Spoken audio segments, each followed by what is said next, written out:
Do you care about women's health and the future of women's healthcare in America? Do you desire a future for yourself and for your daughters and for your granddaughters where they understand that their body is good, that their role as woman is good, and that they are an important and vital part of society? That is what we are going to be unpacking on the Fearless Future podcast presented by the Guiding Star Project. Welcome to the Fearless Future podcast, where your hosts Lisa Canning and Leah Jacobson will explore what the world would look like if women didn't fear pregnancy. Through education, community, and healthcare solutions, Guiding Star Project strives to make this a reality at our physical centers across the United States. Join us. Leah Jacobson. Good morning. We have a podcast. We do. It's long overdue, Lisa Canning. Are you so excited? I'm actually really excited. It's just so funny how things in the right time always seem to happen. I can't wait. So before we get started and explain our hearts behind this podcast, why we chose to call this the Fearless Future podcast, will you just briefly introduce yourself and the Guiding Star Project? Yeah, absolutely. My name is Leah Jacobson. I'm here in northern Minnesota. I am a wife of 21 years coming up on that, and a mother to 7 children. So my oldest son is about to turn 20, and my youngest daughter is about to turn 5. So there's 7 of them in that span of roughly 15 years. I'm also the CEO and founder of the Guiding Star Project, which is a nonprofit organization that I founded, it's been a while now, roughly 15 years ago, in kind of response to a call on my heart to really help young women embrace their bodies, their fertility, their childbearing abilities, their breastfeeding abilities. In the midst of all of this and founding this nonprofit and having all these beautiful children, I also got my master's degree in women's health and wellness, and I'm a board certified lactation consultant. So I love working in the birth space. I love helping new mamas transition into motherhood with their babies. So that's what I do. And you, Lisa Canning, tell us about yourself. I am a mom of 10 on earth, 1 in heaven, and I am so fortunate to kind of link arms with you, Leah. It's been a whirlwind of a last year, I guess, coming into the Guiding Star Project as president. And I got my start on HGTV. I had this winding road of a career where I was in front of the camera, and then I worked behind the camera for many years, but at the exact same time had a whole bunch of children. I've had every 18 months, basically, there has been a Canning born. But throughout it, I navigated what it looked like to pursue my own personal goals, pursue a career, and pursue having children and breastfeeding them and all the realities that come with being very fertile. And so it's been a real thrill to be a part of the Guiding Star Project and to have these conversations. And one of the things that's been very impressed upon me that you have taught me is the role of healthcare in the conversation of the pursuit of women's dreams and what it means to create a life-affirming society. So tell us a little bit about why, and it goes into why we've called this podcast the Fearless Future podcast, but why is healthcare? Because, we could just create podcasts. We could write books, which we have done. Both of us have done. We could go and speak, which both of us do. But why is actual healthcare so important? So many reasons.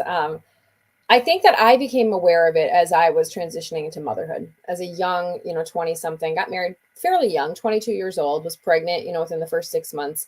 And up until that point, my experience with healthcare had been, kind of at an arm's length. Like I hadn't really experienced, I had gone in for my annual exam, at some point, had that first pap smear experience. And it was when I began to welcome children that I became very immersed in how influential and how dangerous the healthcare system can be if you're not well formed, if you're not well educated, if you don't have a lot of bodily autonomy, I guess that's probably the right phrase to use, information, education about your own body, you're kind of a little bit of a sitting duck in a system where all of the power, all of the expertise, all of the influence is on, the white coat. It's the person on the other side of the exam table that you really are relying upon. And in some instances, I had some experiences that were a little bit troubling, where I recognized that that really isn't taking into account what is best for me right now.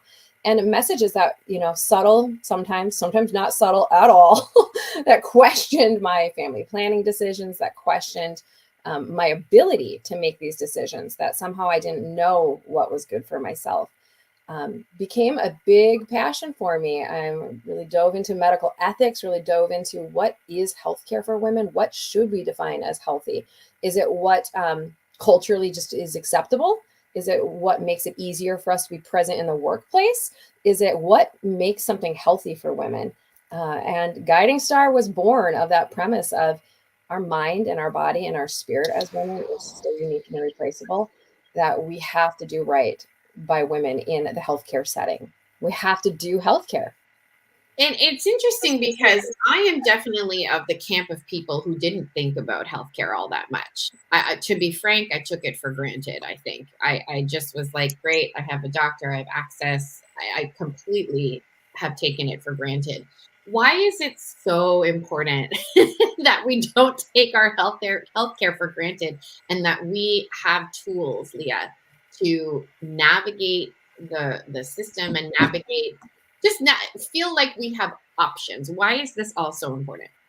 Well, I mean, it comes back to that phrase I used a little bit earlier, like bodily autonomy, like free will, choice. Like these are buzzwords, things that kind of get thrown around in different contexts, but quite truly, the way that the current healthcare system in the United States is set up, a patient really has to advocate for themselves sometimes in certain situations, to get what they feel they might need.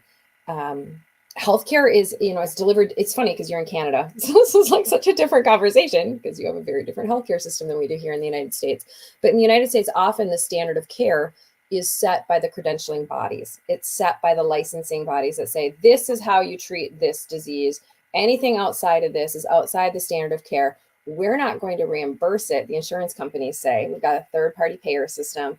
And so a lot of big money, a lot of big pharma, a lot of big interest is speaking about what's best for women's bodies. And that's concerning, as a woman with my own healthcare needs, but also with my daughter's healthcare needs, that they be given the voice and the tools and the information necessary that they truly can make decisions that help them to live happy, fulfilling, healthy lives. And at the Guiding Star Project, it's such a premise for us that includes not including as your healthcare anything that would suppress or alter a woman's natural function. So that's a little bit about the Guiding Star Project and Leah and her incredible story of doing this for the last over 10 years. We are now 7 centers across the United States. And this physical healthcare component is so important. We desire to create these communities and provide education and offer healthcare solutions to women. It's so much fun. I love what we do here. All right, Leah, Fearless Future Podcast. Why is this called the Fearless Future Podcast? And what can people expect from us every Monday live at 11 a.m. East? Well, it's funny because, like we said, this podcast is long overdue. And I think we've been through many iterations of what this podcast would be. It was going to be, the holistic feminism podcast. It was going to be the healthcare revolution podcast. It was going to be, we've gone through many brainstorm sessions of what we need to talk about here at Guiding Star the most. But it comes back to that, question that you posed to me a couple of months ago about, we're 90 years old. We're sitting on my porch in little small town, rural Minnesota, looking out at the world, and we're in our rocking chairs. And what will it have looked like if Guiding Star and the work that we're doing is tremendously successful? What's the noticeable change? What is the difference? And to me, when you posed that question to me, it was just kind of such a clarifying, but also just such an easy answer.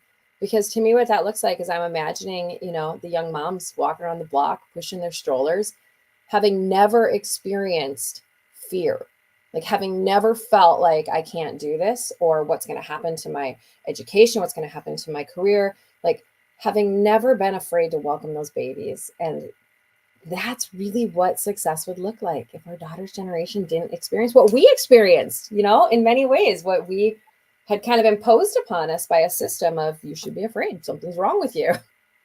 I don't know. I had that experience.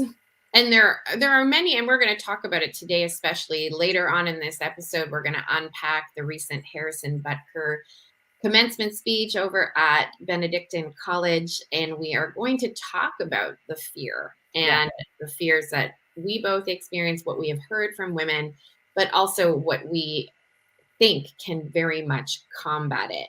I think it's so important we have these conversations, number one, because I think as a society, if I may be so bold, and P.S., you're going to get bold statements here on this podcast. Leah and I are both very opinionated individuals.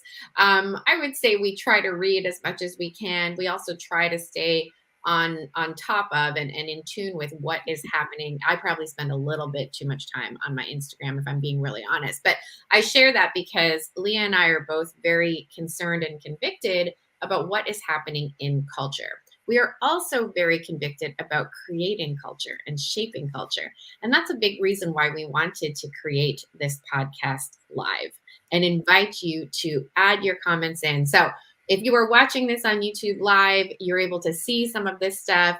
Ann Edwards, we see your comment that you're looking forward to this content. Kaylee, we see you. Good morning. Morning, Kaylee. And if you're listening to this wherever you love to listen to podcasts, we welcome you as well. But we want this to be very much an engaging conversation. If you are able to spend an hour with us every Monday, please feel free to chime in either on YouTube or on Facebook at the Guiding Star Project to join in the conversation live. We are always going to tackle something that is, or our goal is, our aim is to tackle something that's relevant to today's conversation. We will obviously pick up on the history of the past as well, certainly, but we just have very much a goal to create this culture.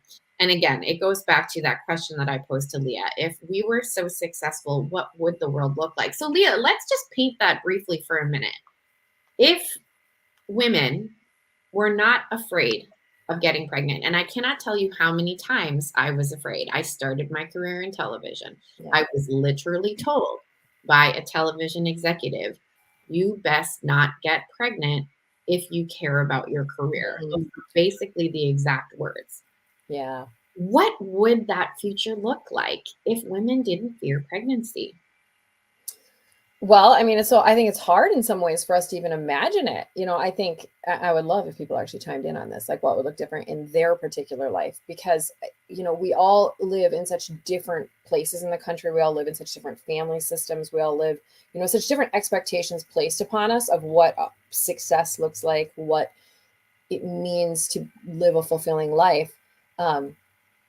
Most of what I understand about women's fear from pregnancy actually comes from other women sharing it with me. Because I can say personally, I didn't have a huge fear of pregnancy. I think the only fear that I personally remember coming into marriage as a young woman is I somehow felt that I was maybe going to let down other women. Like I felt an expectation from other women of, oh, well, you're really smart. Oh, you get really good grades. Oh, you're really articulate. Oh, you should be doing something on behalf of all women.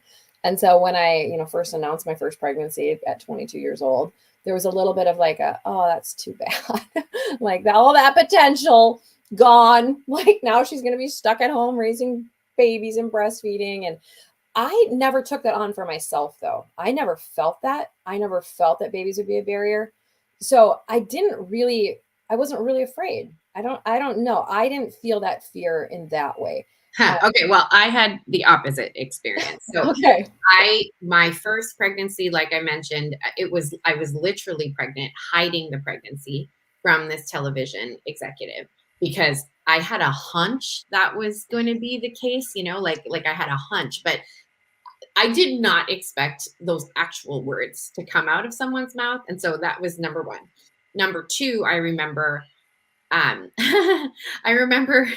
somebody older than me on the journey literally asking me like point blank, like it was only my second child, but point blank, was this an accident? And I and Oh, I yeah. I think she was inferring that because they were so close together. So all my Mhm. children are approximately 18 to 24 months apart. So that was the second sort of that was the second time around.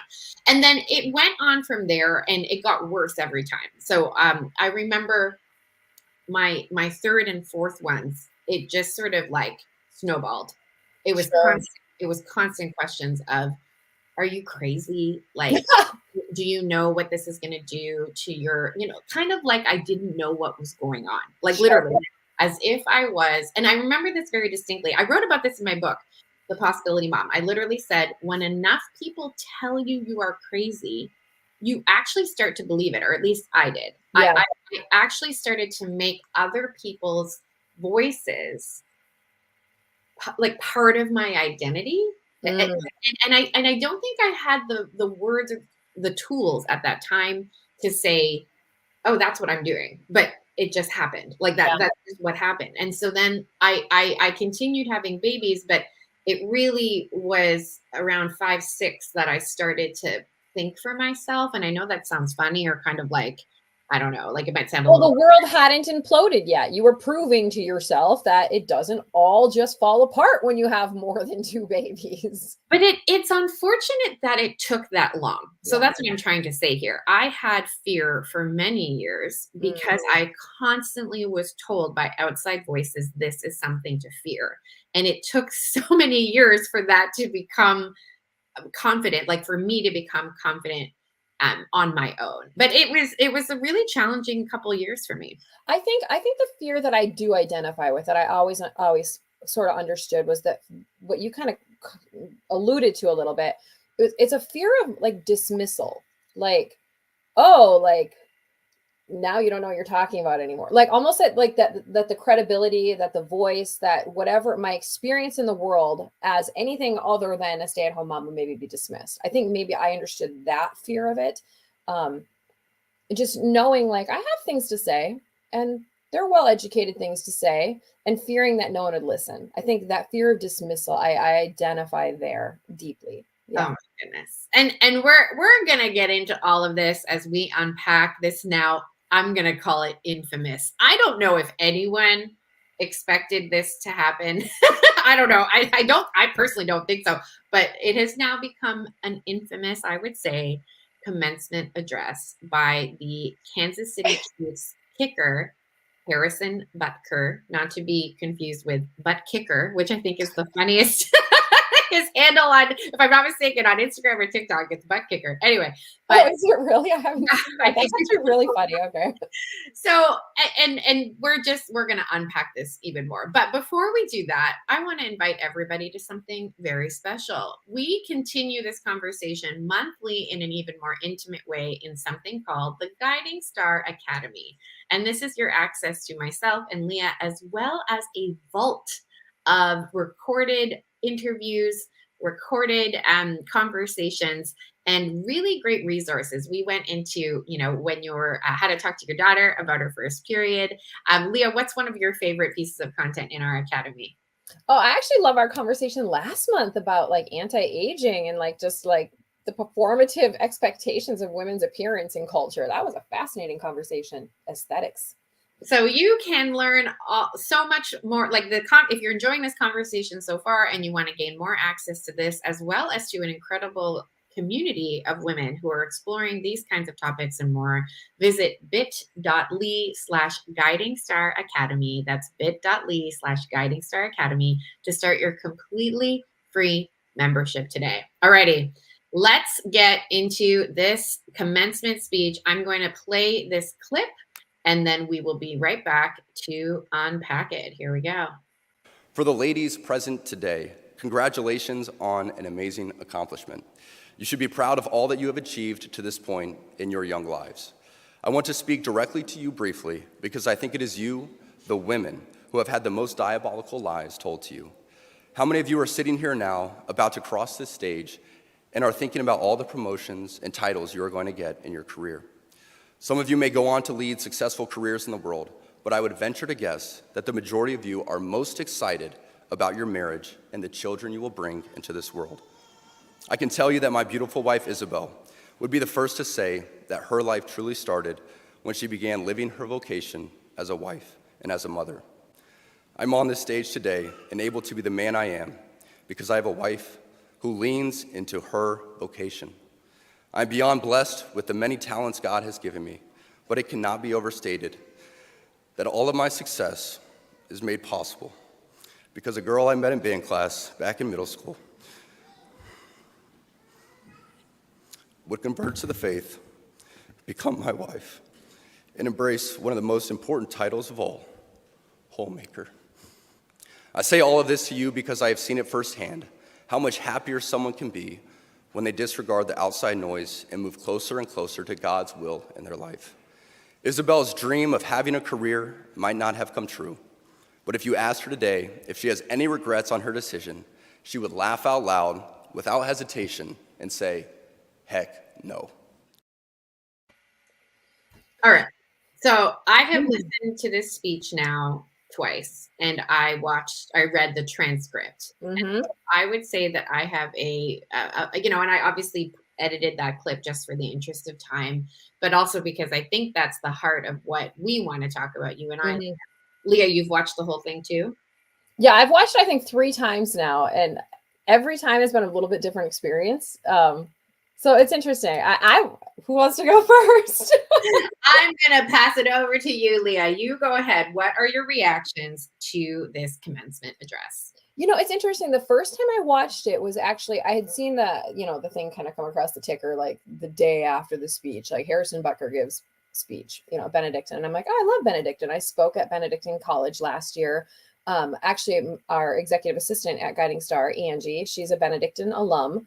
And so last year, Angie and I went to Benedictine and I gave her a talk there, and it was just a lovely experience. We talked about women's healthcare issues. The students were so engaged. They were just so interested in learning about their natural fertility. And a lot of them were engaged. A lot of them were getting married. And I just remember thinking, this is a really different kind of campus than, the public school campus that I graduated from. I graduated from the University of Minnesota in Duluth. And we had to kind of trick students into coming to classes about natural fertility. We would call our classes green sex, the best sex of your life. And then students would come in looking for, something a little spicy. But these students were really very intrigued in virtue and, living marriages that are very holy. And it was just a really different atmosphere. And I really enjoyed my talk there last year. So when I saw Benedictine University is what kind of first caught my attention. I was like, oh, what would a football player say to a college campus? I knew he was a very faithful Catholic. So I guess I wasn't surprised by the majority of it. And I think, I think it's important for us as our first live show here. So it's important to say, this isn't like a Catholic show. This isn't a show that's just for Catholics, but Lisa and I both happen to be faithful Catholic women with many children, also working and in careers. And so I think we're kind of uniquely positioned in this moment to really reflect and comment and maybe work through some of this stuff, because the responses have been so extreme, both within the church. I've seen both reactions in the church. I have seen the heck yeah, Harrison Butker. And then I've also seen the Catholic women in the church saying I feel so unseen. So I've seen that. But then I think the reason that we should talk about it though here on this show, even though this isn't a Catholic show, is because the responses in the secular world have been just as divisive and just as interesting. I mean, I saw the response on The View where they're calling him a member of a cult, they're saying this is cult-like. And then I also saw the very, oh gosh, what's the term? What is the term you use? Is it rat? No, what is the term that the women online are all using? The homemaking women. Trad wives. Trad wives. I've also seen the trad wife response that are not Catholic, that are just absolutely supportive. And, this is the best talk I've ever heard, best commencement show. And it's been weird because I feel I'm sort of not neutral, but I'm not very bothered in this moment. I don't know, Lisa, if that's your response. 100%. This was a Catholic speaking to a Catholic audience. Everything that he said made sense. I think to a Catholic, there are some things that you might be I'm confused, or do I, you might have more questions that a commencement speech doesn't allow. The question I left with after listening to it again this morning, I was thinking, man, the one group that he really excoriated in there is the bishops and the priests. I was like, how come nobody is checking in on the bishops right now? Like, how are they doing? Like, the riot act. The poor bishop. 100%. I felt the exact same thing. I was like, that's the group that, we're the reals from them. But anyway, obviously. Yeah, nobody in the bishops group is like, I feel so offended. Like, I'm like, this is why I think it's when I saw the View comment particularly, and I'll just be honest, the View used to be my, what's the word? Like, I used to consult the View for opinions regularly. Like that just was what informed. I can't say I've ever done that. All through college, all through high school, the View was like, I loved the View. I watched it religiously, and to use that term loosely, I loved when they had conservative voices on it, and they I mean they still do, but like I watched it when Elizabeth I forget her last name, Hasselbeck, I think, was I think so. And she was such a conservative, didn't they have a Bush on there too for a while? Wasn't like one of the Bush girls on there? Yeah, that's correct. So anyway, my point is when I saw the View comment on it, I was like, whoa, this is clearly something that we have to like unpack. Why is society getting so up in arms about it? And I think it's that exact the line that I chose to edit and highlight for today, right? Is the role of homemaker. Mm-hmm. So he really underscored homemaker, and then that his wife would say, I don't have it written out. I apologize. I probably could have written it, but he said something like, my wife's dreams of a career. So it implied she had dreams, number one. Yeah. So that's number one, very important. It implies that she had a dream, but that she was like, heck no, I don't regret. And that's the part that I want to spend some time talking about, because the divisiveness, and okay, I'm in a lot of like make money on the internet circles, right? So I'm a business coach. I follow a lot of these online, you can make money from home type of people.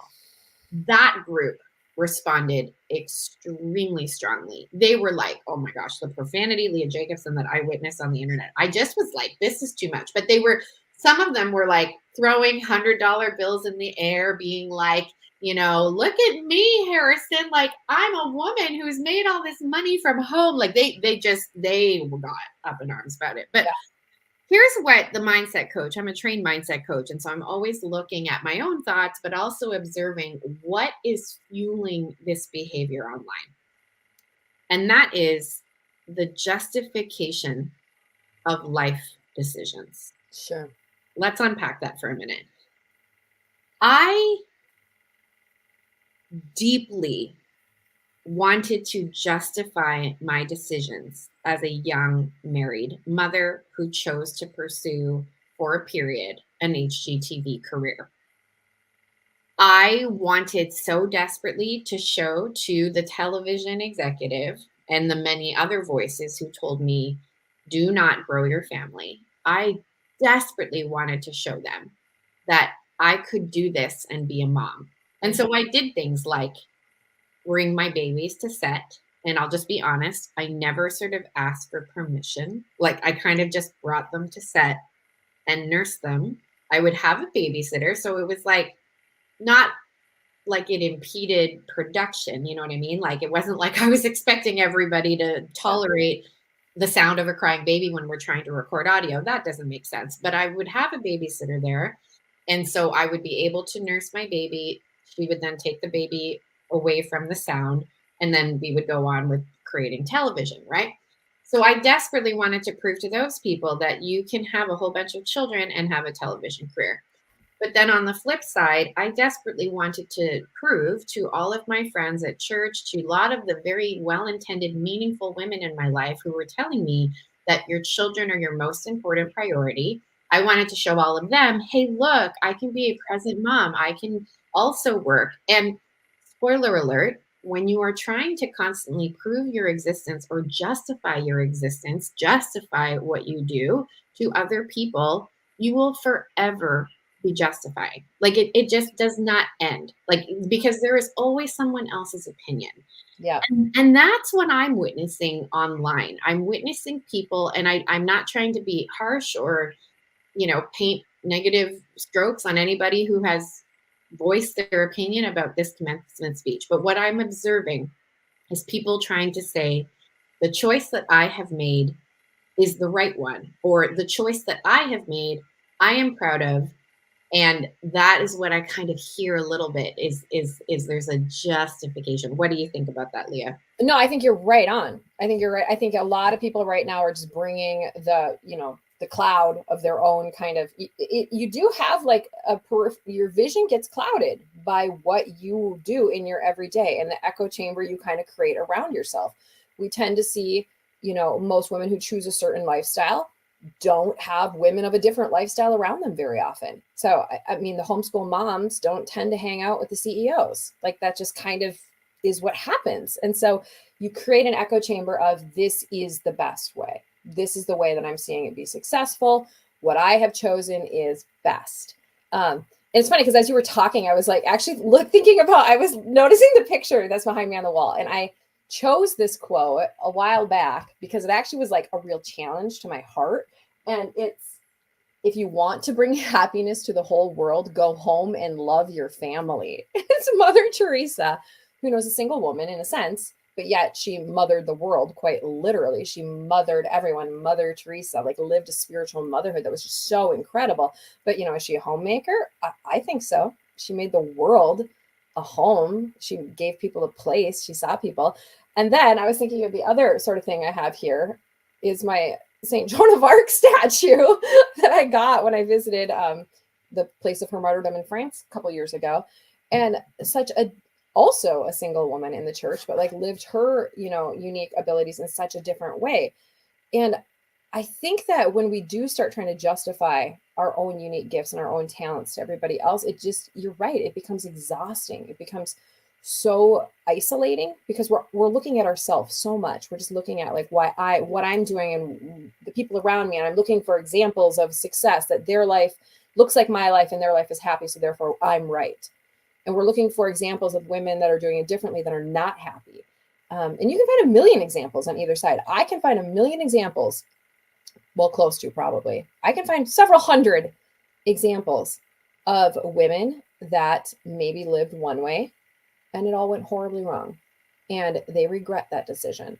I have dear friends that are going through divorces after being married for 20 years to faithful Catholic husbands. And all of a sudden they're trying to make a living for themselves for the first time in their adult life. I've seen that.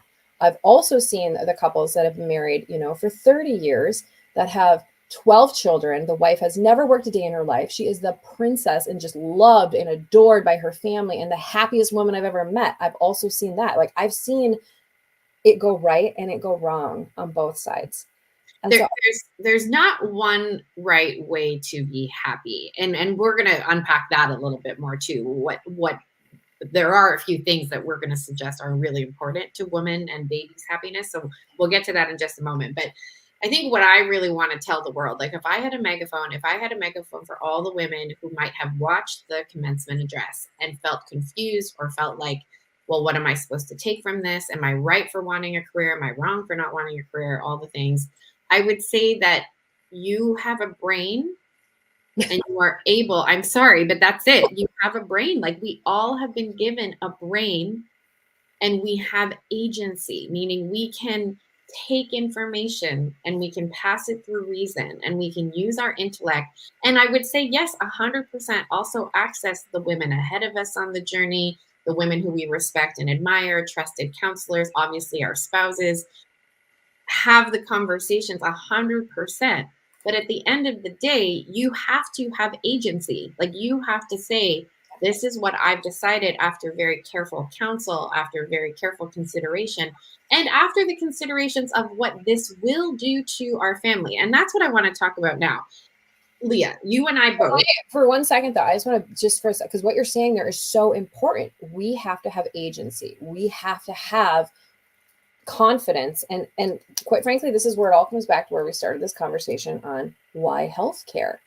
Because I see so many women lose their voice and lose their confidence and lose their sense of self because somebody else is telling them, this is what's good for you, and I'm the expert. And I think that just that sort of like paternalism in healthcare. You want to talk about like the patriarchy, you want to talk about that sort of like mansplaining. Oftentimes it's coming from very nice female doctors, in a position of authority. So it's not necessarily a man thing, a woman thing. It's taking a woman's sense of agency from herself where she doubts that she knows what's best for her.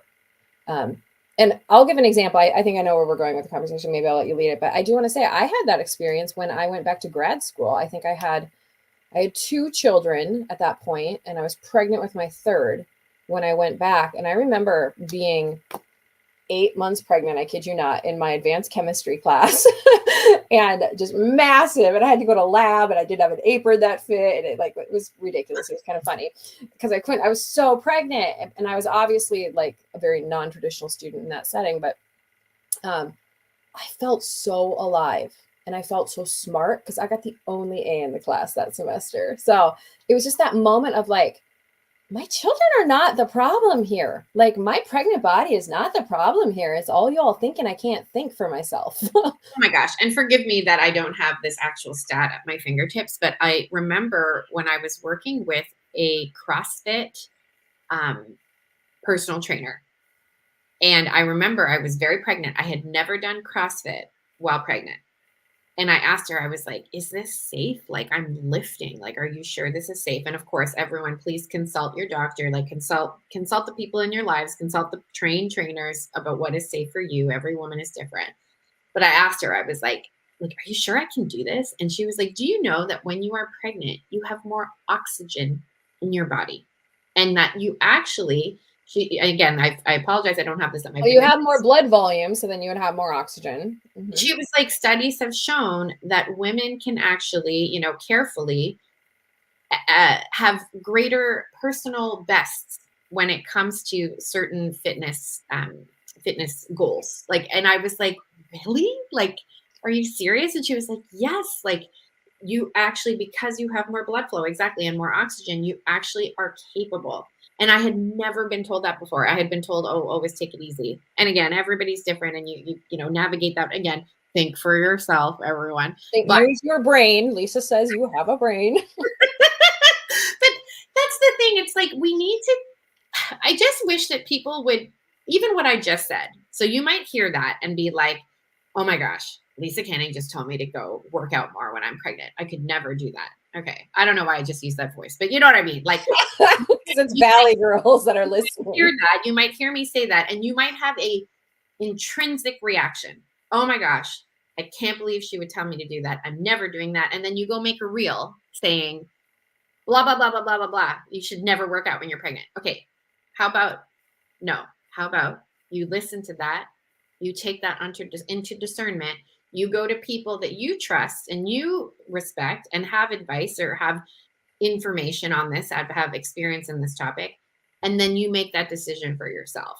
That is, I think, just such an important part. Okay, so hold on. Okay, I do want to get back to Harrison because there are a few things that I do think are a little problematic. Okay, but wait. I need to tie this up because I think it's important. You and I, because people ask us these questions all the time. Like, you and I. Mm-hmm. You have 7 children.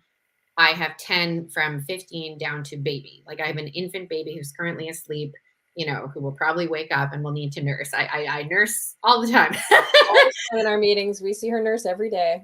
So homemaking, because obviously people, from the Harrison Butker commencement, he really emphasized the role of homemaker. He was so proud, so happy that his wife was able to fulfill the important role of homemaking. You and I have figured out how to have careers and homemake at the same time. And so I do think it's worth it to spend a few minutes talking about what that looks like for you and I, and what some women might need to consider if they also are choosing to pursue activities that maybe take them outside the home, or maybe take time, like this podcast, for example, where they're not able to do things like do the dishes. So Leah, what are your thoughts on that? Well, I'm not going to claim that I've figured it out perfectly. I will, because I think the career that I'm in, running a nonprofit, with national locations all over the country, like it does take me away from home sometimes a little more than is ideal. I think if you're the one responsible for trying to keep your home, I think something that Lisa and I have probably both kind of learned over the years is to ask for help, to hire help, to get people to come in and do some of the things, which that was definitely a barrier for me. And sometimes still is a little bit. I still have to kind of like wrap my brain around not doing it myself, or, finding the money in the budget to hire somebody to come in and fold the laundry because I'm going to be gone for 3 days, there have been some wonderful hacks that have kind of come out of COVID. Oh my goodness, COVID has been such a gift in some ways. Like grocery pickup is the best thing ever. Like those are like little hacks and little things that like I don't spend hours going through the grocery store every week. I kind of have a standard order that I just open the app and I say my items, select all, order, and it takes about a minute. But there's not a lot of creativity for me in the kitchen. And so I think there's like that trade-off, that recognizing I'm not going to put all of my energy here. So it's not going to have these results that are maybe Pinterest worthy or Instagram worthy. Like my home life, you don't want to see my kitchen. You don't want to see my supper. You don't want to see these things. They're not beautiful. They're not beautiful, but they're functional and they're enough. And it's kind of becoming okay with that. This is enough. This is good enough. And it is my best. I'm giving it my best of what I have available. But I'm also choosing to give to other things right now. Mm-hmm. Trade-offs are really important to consider. So I am a little different than you. Not that I'm like a gourmet chef, but I love my Traeger. Leah, I did a brisket for my son's confirmation. It was on the Traeger for 24 hours and it came out like if you follow me on Instagram, you know that I love me a good charcuterie board. So like there are things in the kitchen. I just started making bread. I have fulfilled so many of those things. The sourdough bread. I was a slow, late adapter to the sourdough bread trend, but I make my own bread. I've been making kombucha for years, so I guess that makes me like trad wife. Exactly. I wear an apron in the kitchen, everybody. Okay, but listen. Because of that, there are other trade-offs. If you walked into my laundry room right now, I can guarantee you would see literally a mountain. If you walked into my bedroom, same thing. There is currently a mountain of clean laundry sitting in a pile. And it's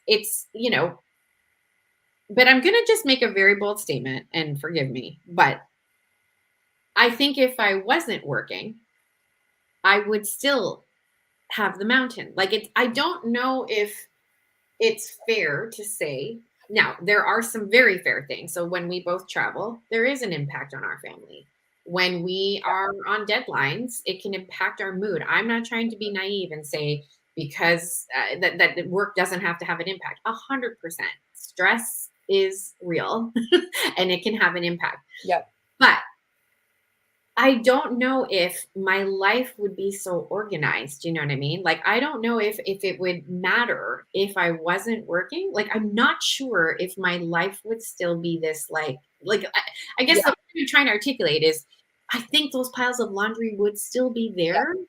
Yeah. Maybe they wouldn't. I don't know, but I think they would, if I'm being really honest. No, I think so too, because I think we're just inherently wired this way.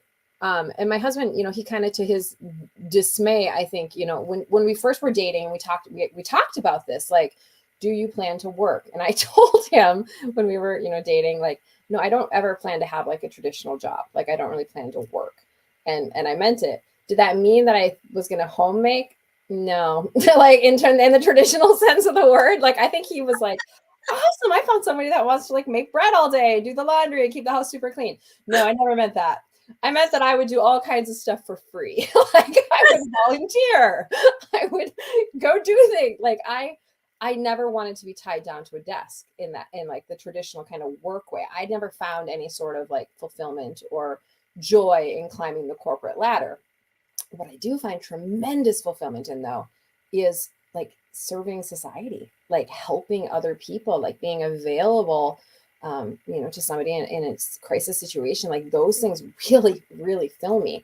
it's finding that balance though, where it's not detrimental to my children and my husband. And that I think is the really the careful line that we just as women have to always be weighing. At what point does this hurt somebody in my family? So let's unpack that a little bit. And it was interesting. We were texting about this earlier, and I think it's very important to talk about the ability for a mom to be close to her infant after birth is a tremendous importance to us here at the Guiding Star Project.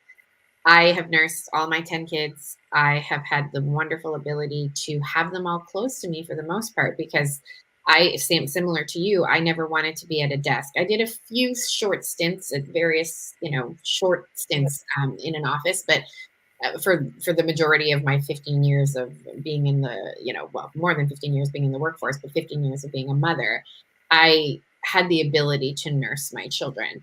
And so as a lactation consultant, why is this so important that we talk about in regards to the pursuit of career? Well, and I want to just like make it really clear, like this is not like a moralistic, like ideal, like this is not something like, I'm not moralizing here. I'm making these comments based strictly upon like what we know scientifically, what we know medically, like what we know, what is good for human development, human flourishing, for a mom, a baby, the dyad, the relationship between the two. It is ideal that a mother and a baby are close to one another for really, quite frankly, the first 2 years of their life. And I know a lot of people are going to be like, ugh. And that's not an opinion. I'm not saying that just because that's my personal opinion. I've actually only made it to 2 years, I think, with 1 or 2 of my children for that long. That's a World Health Organization. That's a CDC. That's us saying we know empirically looking at the data that we have better outcomes. Our children have better outcomes. Our women have lower breastfeeding or breast cancer rates. And we can see that the longer we breastfeed, it's better for us physically. I think what we're touching on here is we're kind of looking at that line between biological physical health and then mental and emotional health, because a lot of women feel incredibly overwhelmed by breastfeeding. They feel it's oppressive. They feel like it's like, I need to get away and go out into the workforce. And these are the issues I think that are coming up right now, where people are getting so up in arms about it because the ideal didn't fit the situation of somebody. They felt like the ideal was really difficult. I think that the difficulty, though, is what we need to address. Like, why does it feel so hard? Why does it feel so oppressive? Why do you feel like you want to climb the walls when you're home with your baby? Like, should your baby come to work with you? Can we reimagine the workplace? Can we change the circumstances so that the biological, medical, scientific sort of evidence-based ideal cannot be so emotionally and psychologically overwhelming? And that's what I want to get to. It's in Canada, we have very different standards, right? And it's so fascinating. When we were navigating my maternity leave, it was a very important conversation. Like, it was very important to me that we had policies that reflected the values we hold here at Guiding Star and what we want for our people, like for our clients. Yeah, you're like the first employee we've had to say, like, Lisa, you are not coming back to work. Like, you're not ready. And you're like, I feel great. And so that you're a perfect example of somebody who would love to work all day, every day for the rest of her life. And us recognizing and saying, but your body actually needs something here right now. Like, let's pay attention to what the science and the evidence tell us. Like, you're postpartum, I think you could have gone back to work a week postpartum, Lisa. I think you really were there. And it was my best postpartum because I did take the time. I don't typically, you're exactly right. I don't typically take an extended amount of time, and I took an extended amount of time. It was lovely.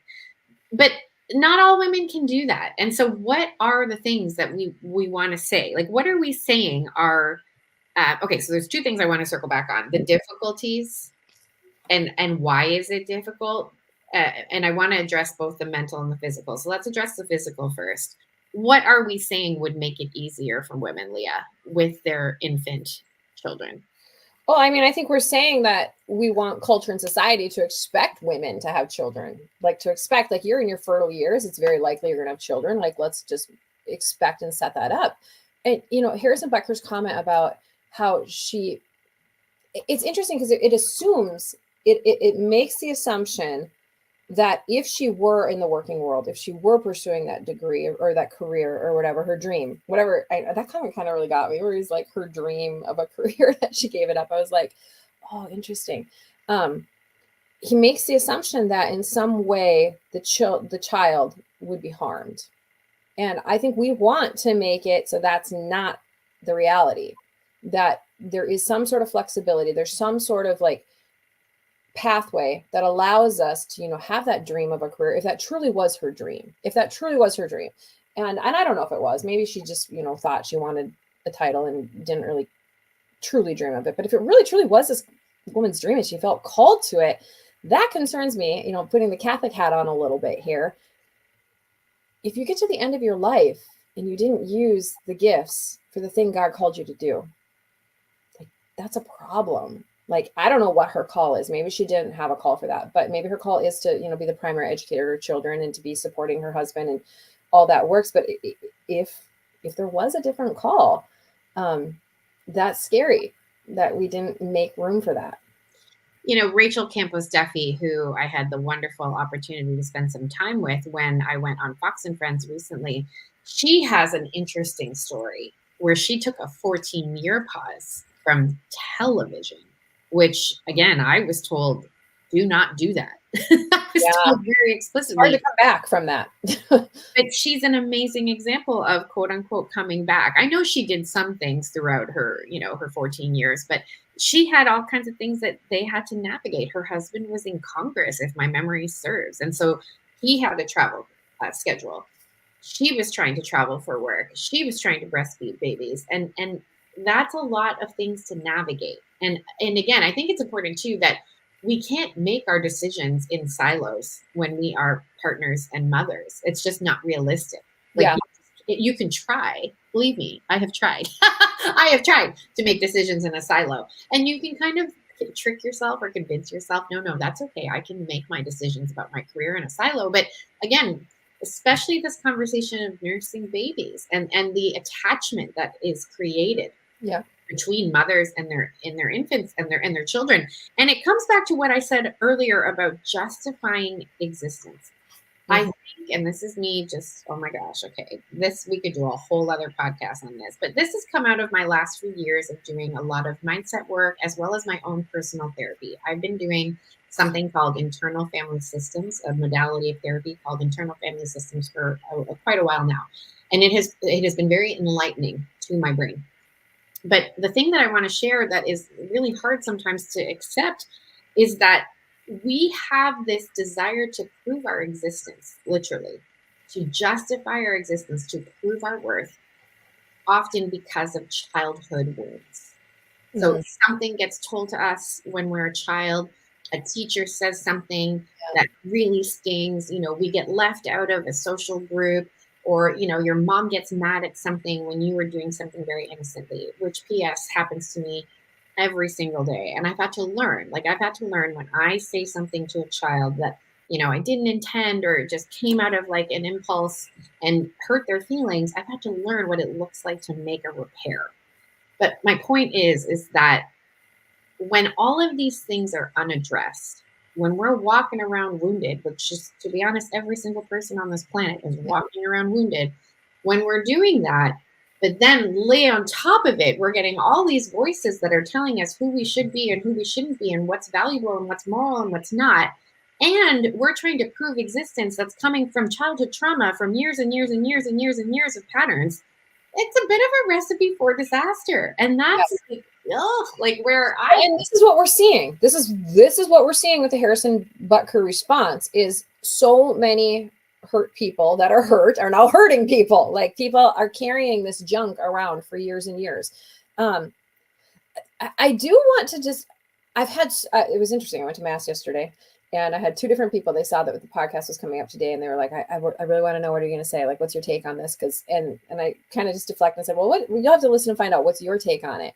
And one was like, right on, awesome. And then another was like, I'm just a little uncomfortable, like problematic. And I do want to acknowledge that there is like one problematic piece, I think, in what he said that, from the Catholic perspective, from the homemaker, from the woman, from the feminist perspective, the whole thing. And the only reason I want to address it is because this actually came up this spring when I was at Franciscan University, which is another very faithful Catholic college up in Ohio. We were doing a Women's Health Week thing, and I gave a talk on feminism and kind of new feminism and how women live in the world and how we, show up in the world and using our gifts and talents, everything you and I've been talking about. And a question came that night that it caught me off guard, because the girl's question, very well-meaning, was, what do I do in this time of waiting? Like, I know that I'm called to marriage. Like, I feel very strongly called to marriage. I haven't met the right man yet. Like, what do I do in this time of waiting? And the question bothered me because it spoke, in a sense, to exactly what Harrison Butker said with her life began when she became a wife and a mother. And I want to touch on that because I think that there is a generation of young women growing up with that idea that their life doesn't begin until they're married, until they're moms. And I responded to her pretty charitably, but sharply. And I just said, are you not alive right now? Like, are you not alive? Like, are you not living a life right now? Like, you don't know for sure that you're ever going to meet this man. You don't know for sure. You may feel called to it, but you have a life and you're letting it pass because you're waiting for something. And that's the piece that I found problematic in it. And that's really the only part that I wanted to address. And I actually wasn't upset by most of the talk. As a faithful Catholic woman, it made a lot of sense. A lot of things he said, not nuanced very well. Pretty much went for all the hot button topics in one talk. Probably not the most prudent thing to do.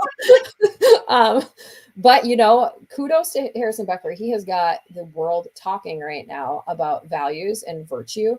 And those conversations are healthy and good. But that was the one piece that I recognize, that there is a generation of young women that really think their life doesn't start until something that's really, quite frankly, out of their control happens. It's so interesting because I thought my life was going to end. Isn't that weird? I know. That was kind of the lie we were told. And they're on the complete other side of, my life doesn't begin until I'm married. And this is where, and of course, I can't help but bring my Catholic anthropology into this, but it applies to all. And that is, there is a unique call for every single human being's life. Mm-hmm. And that unique call, I wish in some ways, but I don't at the same time. Sometimes I wish it was simpler. Sometimes I do wish I could see the game plan and be like, Lisa, when you're 30, you're going to do this. And when you're 40, you're going to do this. And 50 and 60, and on you go.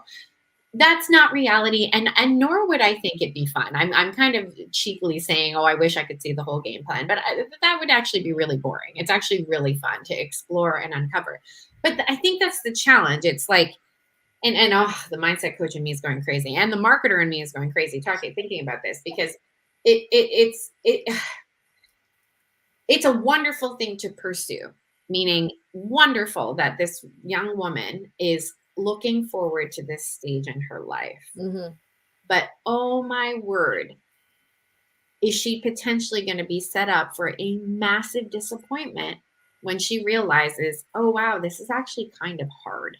Or my fear, quite frankly, because the thing that we haven't said yet is that in order for a homemaking wife to truly live a vocation successfully, she has to have a virtuous husband. Like, she has to be married to a good man who does not take advantage of that, who actually looks at her unique gifts and talents and brings them forward and doesn't just use her in like a servitude sense, because that unfortunately has happened.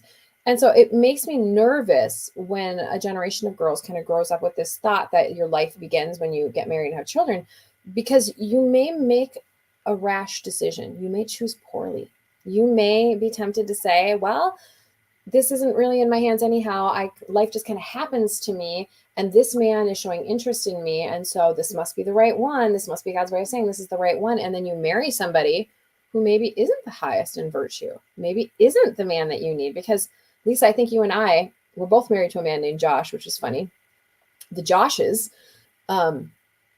they're the only reason that we, just like Harrison Butker said, like, he got very emotional. I thought that was very sweet, actually. I thought it was very authentic. I cried.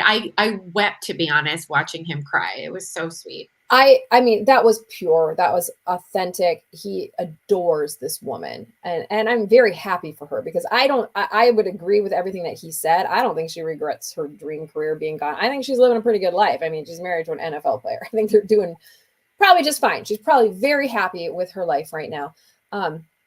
But I think of the girls that maybe don't marry an NFL kicker, don't have that sort of financial security and that ease to life, but yet you're trying to make it all work on small resources. And it's not necessarily an easy thing if the man you're married to doesn't put your best interest first always. So that, I mean, that's the caveat. And I think that's where we're seeing a lot of this negative response.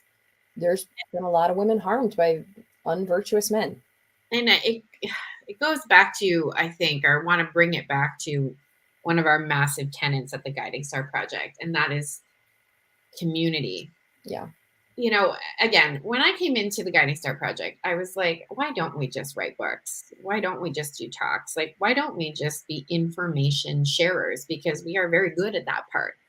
And you have really convicted me of the need for these physical centers because so much of life happens physically. Yeah. You when you have a baby and somebody brings you meal, that's a physical expression of support and community. When you have a mom who's ahead of you in the journey and can show you like, hey, it kind of looks like you're straining your neck when you're nursing that way, like why don't you adjust the hold?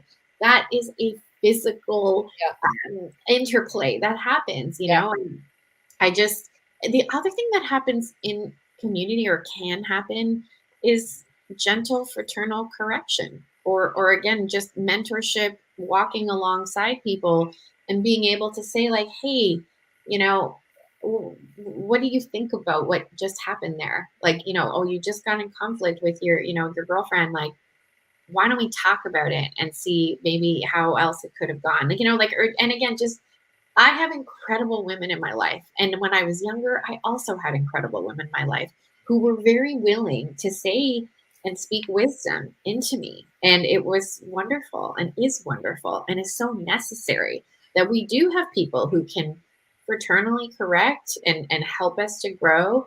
And ultimately it's a life that is not easy. Like a life of virtue is not an easy life, but that's okay. You know, you pulled up Joan of Arc. Like I was made for this. Like it's a fight sometimes. Yeah. I sometimes wish my life was a lot easier, but again, I bring it back to easy doesn't always bring growth, Mm-hmm.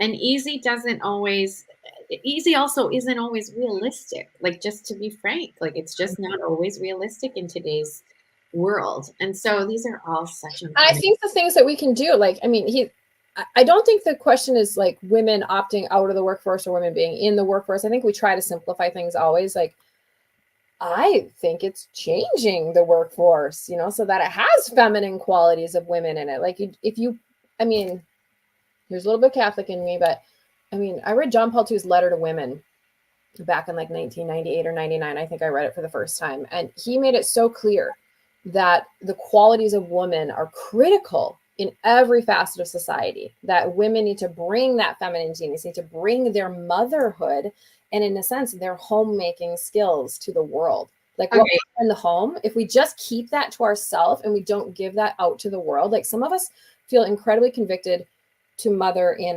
the four walls of our home.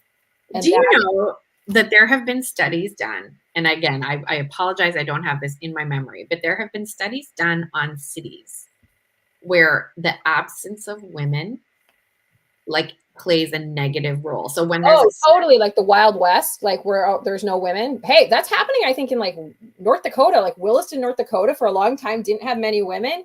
It had a really high crime rate. Like ladies, like civilized places, including the boardroom, including government, including the highest places of society where decisions are made, women's sort of tempering voices are necessary. And that's not anti-feminine to be there. It's not, you know, some like feministy, you know, like rad thing to go there. It's our obligation, I think, as women. It's the Mother Teresa sort of understanding of you mother the whole world. So I could talk to you all day about this topic, honestly, but to bring it to a summary, I think what we're saying is the speech wasn't bad. There were some As Catholic women, I think we have an understanding of what he was trying to say. I think some people that are outside the Catholic circles might have been just like, oh, like. I think we're trying to say that there are unique pathways for everyone. I think we're trying to say that your unique pathway can't just be discerned and decided autonomously when you have children. Like what you choose to do will impact your children.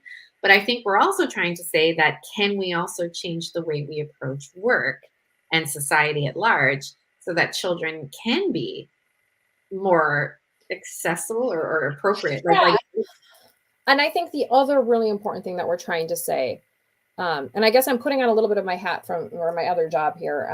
I also work at a university, which is a Catholic college, which is interesting, University of St. Thomas in Houston, which is also a very faithful, small Catholic school. And I'm directing the very first ever. So this is such a weird moment for this Harrison Butker thing to happen for me personally, because literally tomorrow we're doing a press conference for the first ever Catholic Women and Gender Studies program from a faithful Catholic perspective of what is women's role in the church. I think the other thing that we're trying to say in all of this, that it is dangerous if you moralize a certain stereotypical position for women in society and men, because he also talks to men in that talk and, kind of says like a man up sort of like live your masculinity.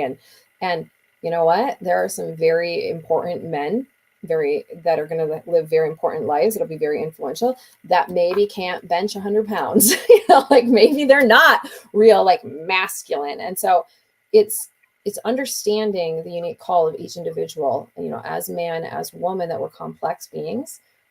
So I would love, if anyone has a connection to Harrison Butker, I would love to invite him to like enroll in our master's program. I would love that so much. That would be so cool. Because I think we need to be talking about archetype versus stereotype. It's very important. Like, we are sexed beings. We are given a physical body to live in this world, and that means things. It does mean things. But does it mean, is it as simple as you are born with, a penis and testicles, so now you need to like man up and be masculine? Or like, is that what it means? Like, or you're born with, ovaries and a uterus and breasts, and that means like you're in the home as a homemaker? I don't think it's that simple. I don't think the stereotypes go that way. So but we're also not trying to deny the fact that because I have the ability to nurse my child, that's going to impact the way I work. And that's such an important thing. Like, a woman's ability to ovulate, to gestate, to lactate, that can't just be like stuffed in a box and be like, we don't think about that when you are clocking in 9 to 5. And that's the whole, and that's in a sense. Okay. But in a sense, I think what Harrison Butker is kind of assuming, and I think what a lot of very traditional people are assuming, is that the only place that those things can be respected is in the home, because we don't expect the world to change. So in a sense, we're kind of giving the world a free pass. We're not expecting the world to change. And so what are we saying, Leah Jacobson? We want the world to change. Amen.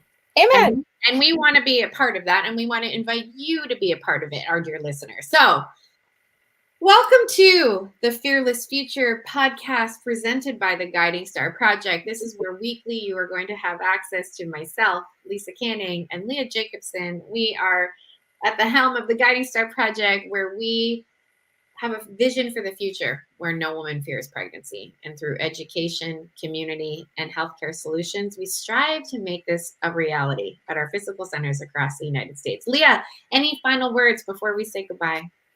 No, come to the press conference tomorrow. I'm launching a women's master's program in women and gender studies, a master's. So we're looking for candidates. Join us. Keep journeying with us inside of our Guiding Star community, Guiding Star Academy, where you can create and find some authentic community who feels the same way about women in society and healthcare solutions. I can hear my sweet, here's my sweet little. Well, she might as well make her debut today, because she will be not in the 9 to 5 box. Hey, you're not in the 9 to 5 box. You're in the box, I guess. I'm including you in the box. Are you in the box? I'm not. Okay, anyway. Yeah, Lucy, I love her. Oh, she's so squishy. This one. All right. Thank you, Leah. Thank you, everybody. And we will see you next week on the Fearless Future podcast. Bye, guys.